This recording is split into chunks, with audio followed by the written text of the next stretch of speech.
You want me to put that on my Tudor?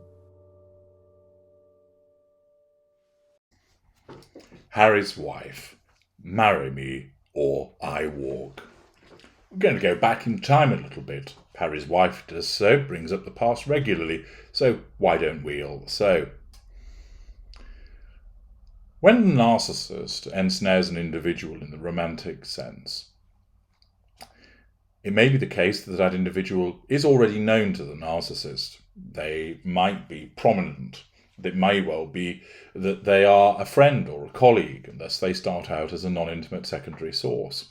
In some instances, however, they're a stranger, possibly an acquaintance, and therefore they are a non-intimate tertiary source.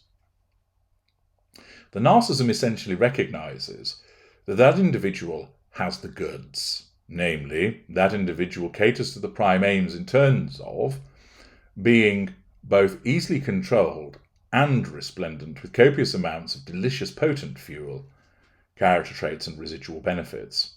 And therefore, it's a little bit like striking the mother lode, finding a huge oil field. The narcissism goes, ding dang do. We've got what we need here, someone that we can readily control and then suck lots of delicious, life-edifying fuel from.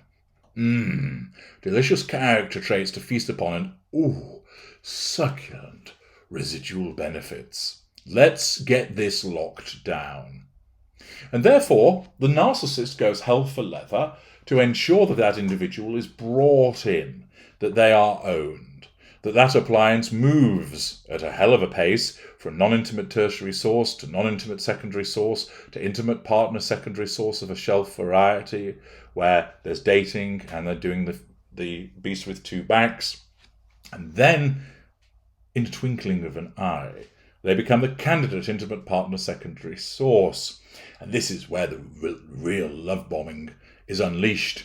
That those bombers come flying in with their bombs of love, releasing their ordnance upon the unsuspecting victim as they're subjected to flattery, to bribery, to being taken to interesting places, to the early introduction to friends and family, possibly even existing children of the narcissist. That they're bought gifts, that they're told how amazing they are, that they're spoken of as being a soulmate. That amazingly all of their things are liked by this person. The things they don't like are not liked by this person. It is finding one another's other half. You complete me. You are my soulmate. You've been sent from the heavens above. I've never met anybody like you. It's made me realise that I've never loved anybody before until I met you. It's dizzying. It's exciting. There's lashings of spicy poontang thrown around. And similarly, this is what Harry's wife essentially did with Harry. Gave him that golden period, and her narcissism identified, basically, don't fuck this up, get this boy locked down and ensnared. Now, of course, what then happens to that victim, who invariably is empathic in nature and thus susceptible as a consequence of their own addiction to the narcissist, is this. They don't see what's going on. They don't see it as love bombing. Even if someone else was to come along and say, oi, mate, I need a word with you. This new chick you're seeing, it ain't healthy. It's going far too fast. You need to slow things down, matey boy. I don't think she's necessarily got your best interests at heart. Oh, but I love her, I do. I love her so much. She's so wonderful. She understands everything about me. Oh, that's as maybe, my young ginger-headed apprentice. But you need to understand this is going far too quick, and you need to get to know her a lot better. But I do knows her. I knows her so well. She knows the inside of my Biffin's bridge as well. Fucking marvellous it all is. And of course this individual can't be told. They think they know better. They know this person better than you. The narcissist has come along and has utilised such things as the vulnerability of the victim against them. And what then happens is that you have this shift from the narcissist being the one that needs to ensnare them to the victim being afraid that they will lose the narcissist.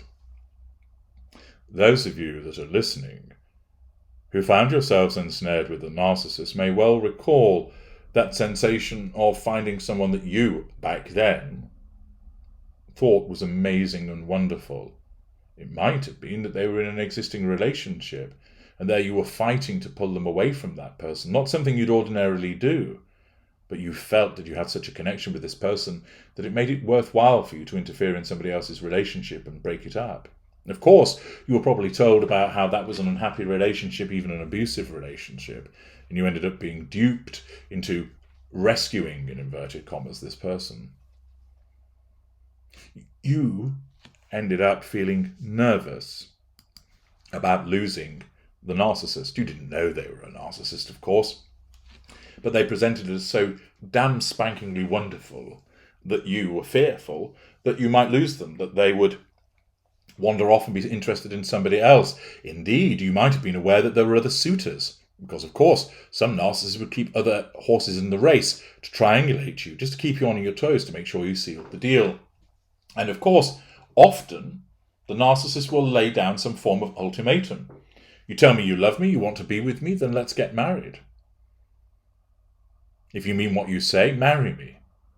If you don't marry me, I will leave.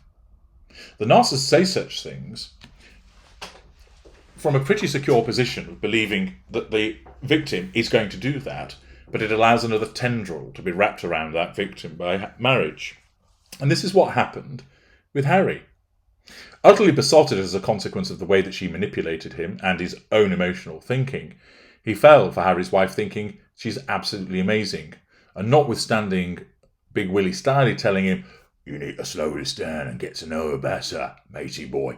"But I do knows her, Willie, I do knows her," explained Harry, besotted with all the spicy poontang that he was getting, the fact that he was getting some attention for once and didn't so much feel like a spare, and, of course, that she told him that she understood him, that she knew what he dealt with and she was there to support him. He truly and genuinely believed that he'd found the woman of his dreams. Of course, he had no idea that she is the woman of his nightmares. She, of course, in order to ensure that he came under control and so that she could get her fangs into all that fuel, character traits and residual benefits, needed to ensure that he put a ring on it. And therefore, what happened was that Harry went to his grandmother, the Queen, and basically said, "If you don't let me marry Harry's wife immediately, then I'm going to marry her anyway, and you're going to have to suck it up." His narcissistic traits of argumentativeness and pride came to the fore as a consequence of the external stressor that was being placed upon him by Harry's wife. The Queen wanted him to wait. The Queen wanted him to ensure that this was right. But of course, Harry's wife wouldn't have that because it would threaten her sense of control. It would prevent her from wrapping that tendril around Harry, and therefore basically said to him, "If you don't hurry up and marry me, I'm going to leave you." And of course, as a consequence of his level of addiction at that juncture, the fact that already he was becoming dependent upon her because her manipulations had achieved that, he went into a big baby hissy fit. And, essentially, he then said, "Right, well, I've got to marry her and you better let me do it, or else." And therefore, Harry ended up acting like a petulant twat as a consequence of the way that Harry's wife had impacted upon him. She had said, "You better marry me or I walk." Him, rather than going, "Hang on a second, you don't talk to me in that way. That's not a very good start to a relationship by you issuing an ultimatum to me. Come on, what's all that about?"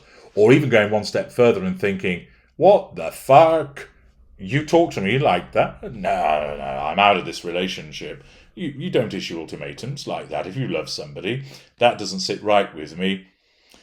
Nope, I'm out." And of course, neither of those things happened because his emotional thinking was too strong, and instead he went along with what she wanted, terrified that she would leave him, leaving him cut adrift from all those wonderful things that she provided him with, which since, of course, she's taken away. And therefore, he behaved like a right bellend and went to the Queen and basically said, "You better let me marry her or else." Of course, who does he think he is to treat the monarch in that way? But that's the way that his rationale goes out of the window and the impact that a narcissist will have upon a victim. I'm H.G. Tudor. Thank you for listening.